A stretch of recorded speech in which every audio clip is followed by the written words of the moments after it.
अयोध्यापुरनेतारं मिथिलापुरनायिकां राघवाणामलङ्कारं वैदेहानामलङ्क्रियां रघूणां कुलदीपं च निमीनां कुलदीपिकां सूर्यवंशसमुद्भूतं सोमवंशसमुद्भवां पुत्रं दशरथस्यादं पुत्रीं जनकभूपतेः वसिष्ठानुमताचारं शतानन्दमतानुगां कौसल्यागर्भसम्भूतं वेदगर्भोदितां स्वयं पुण्डरीकविशालाक्षं स्फुरदिन्दीवरेक्षणां चन्द्रकान्ताननाम्भोजं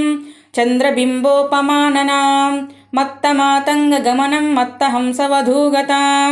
चन्दनार्द्रभुजामध्यं कुङ्कुमार्द्रकुचस्थलीं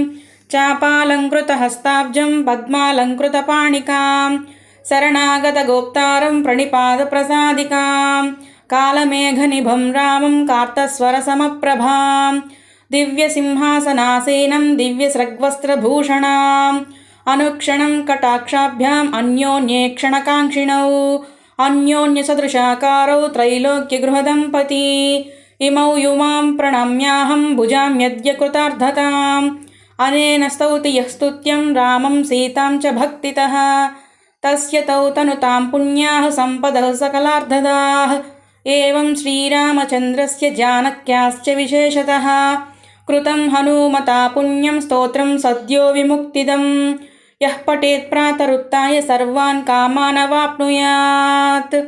इति हनुमत्कृतसीतारामस्तोत्रं सम्पूर्णम्।